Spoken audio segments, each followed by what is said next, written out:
अब प्रसंग चल रहा है कि ये जो काल कौन है और ब्रह्मा विष्णु महेश की क्या जन्म मृत्यु होती है। अब ब्रह्मा जी, श्री विष्णु जी, श्री शिव जी की जानकारी हमें उनकी जीवनी से हुई है और इन महापुरुषों की जीवनी कहाँ वर्णित है? पुराणों में।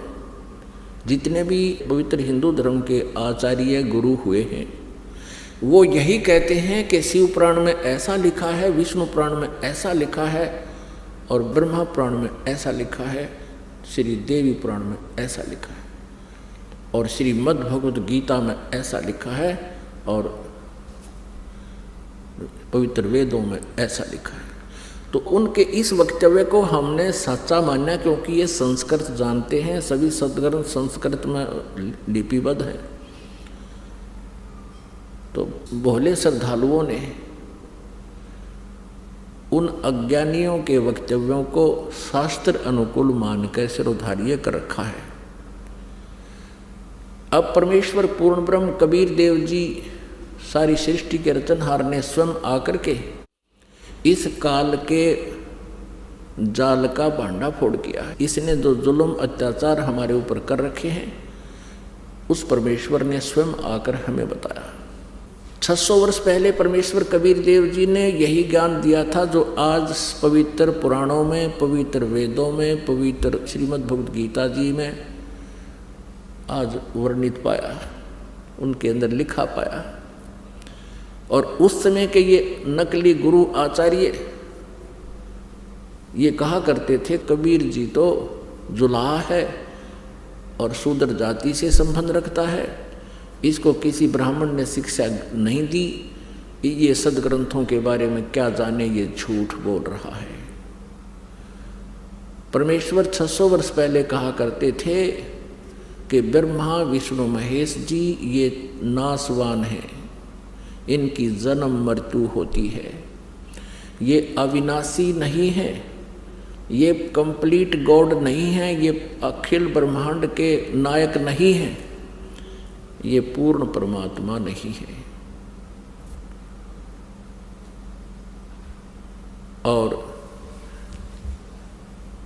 इनकी साधना करने वाले संकटों से मुक्त नहीं हो सकते। तो उस समय इन परमात्मा के सतवचनों का इतना जोर शोर से विरोध किया, उन नकली गुरुओं ने जनता को भ्रमित कर दिया कि वह कबीर जुलाहा झूठा है, हमारे देवी देवताओं के बारे में ऊट पटांग बोलता है, उनका अपमान करता है।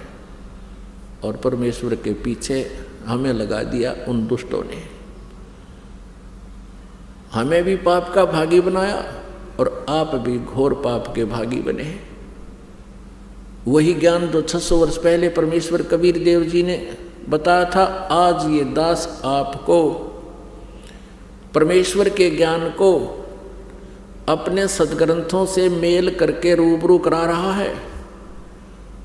और पुण्यात्मा जो अच्छी आत्मा है, बुद्धिमान है, वो तुरंत इसको समझ रहे हैं और इन नकली गुरुओं के जो है उद्देश्य से भी परिचित हो रहे हैं कि ये क्या चाहते हैं।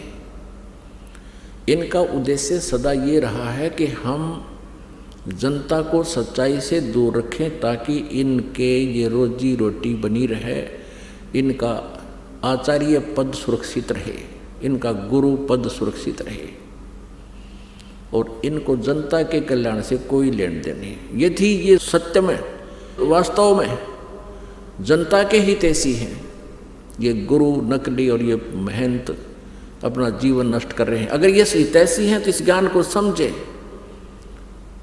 और गहराई से सोचे तुम क्या कर रहे हो, क्या करना चाहिए था, तुम कितने दोषी हो भगवान के, और स्वीकार करें, सरेंडर करें इस ज्ञान के सामने कि हमारे पास ज्ञान नहीं है। नहीं तो आओ मैदान में और प्रमाणित करो अपने ज्ञान को किसी सदग्रंथ के साथ से।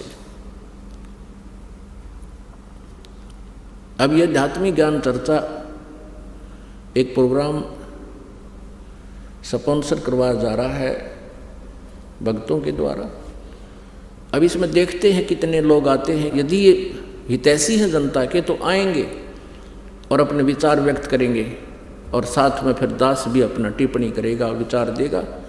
अब जिसको अच्छा लगेगा पुण्यात्मा स्वीकार कर लेंगी, ये भ्रमित ना रहेंगी। अपनी अपनी कह रहे हैं, लोकवेद सुना रहे हैं, तो वो लोकवेद अब पता चल जाएगा। जो सदग्रंथों से मेल खाता है वो ज्ञान तत्व ज्ञान है, और जो सदग्रंथों से शास्त्रों से बाहर है, आउट ऑफ सिलेबस उनके विचार हैं, तो वो तत्व ज्ञान नहीं, वो कोरा अज्ञान है। अब आपके समक्ष ये रूबरू करते हैं कि श्री ब्रह्मा जी, श्री विष्णु जी, श्री शिव जी नासवान हैं, इनकी जन्म मृत्यु होती है, इनके माता पिता हैं। ये देखिएगा श्रीमद देवी भागवत, गीता प्रेस गोरखपुर, और ये कहाँ से प्रकाशित है?